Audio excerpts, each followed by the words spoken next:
Hi, I'm back for another episode, and I hope you're with me and joining me, Robin Hackett, here. My journey as a queenager. I really love that term. We talked about that in the last episode. Queenager. I'm talking about how I moved to New York. And the thing that's interesting about that is that I did it. I took the leap, and I encourage you all to take your leap. Identify what your dream is, and taking the leap doesn't mean that there's not going to be fear. No, it doesn't mean that. It means that you do it anyway. We've heard that before, where you take that big leap. And I took that big leap and I moved to New York, and I found an apartment, and kind of everything opened up for me. It fell into my lap. The apartment fell into my lap. A job fell into my lap. It was like all these synchronistic things happened. Yes. And this was my big return, where I was going to now pursue those things that I didn't pursue before, which one of them was Broadway. Like, I had this whole thing about Broadway when I was younger because, I'm a folk singer,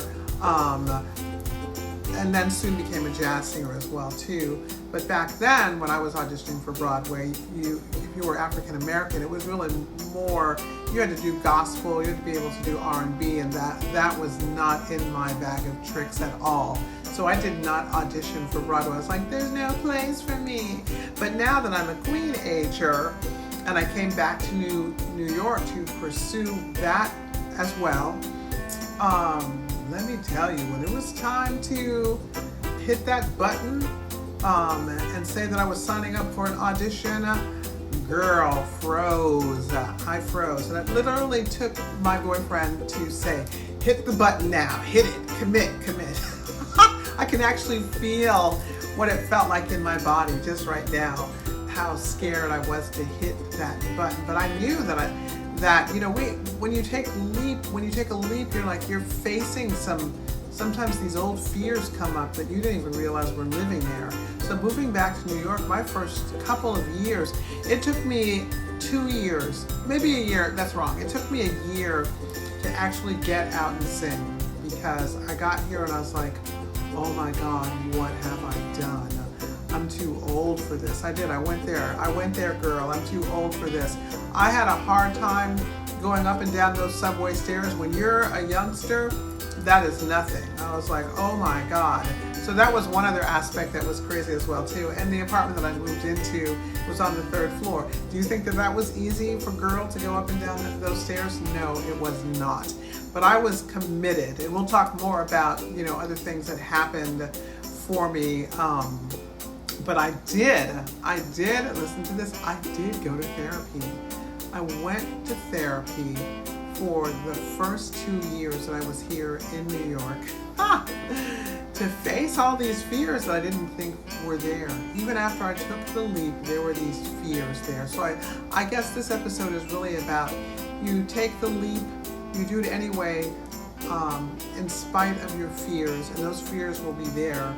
And then you work through them and you keep going anyway. So now, it's 4 years later, I'm still here, still doing my thing, and I've expanded and I've grown, and I'm really thrilled about that. And I'm thrilled about the fact that I get to be a queenager and I get to pass this knowledge on to younger women. I seem to have befriended some younger people that are in their 40s, and that's interesting for me. That's interesting for me to share my knowledge with them, but they also have things to share with me, and I appreciate that, because they're a different generation and I look at things differently, and sometimes I go, oh, wow, that's interesting.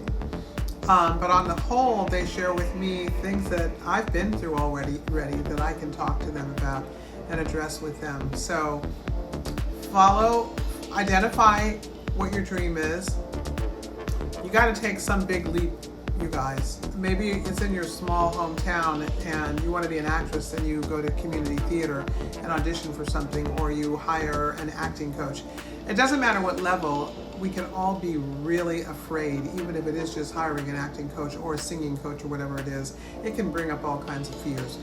But the moral of the story is keep walking, keep going, keep going. It turns out the bigger the risk I've found in my life, because I've done a lot of crazy things that people think are crazy, the bigger the reward. So the bigger the risk, the bigger the reward. So that's it. I hope you're walking through your fears. I hope that you are taking a big leap towards your dream. And hit me up in the comments. Let me know what you're doing, what's going on, what have you faced, what have you overcome. That's more so. Okay, we will see you next episode. This is Robin Hackett signing off. Bye.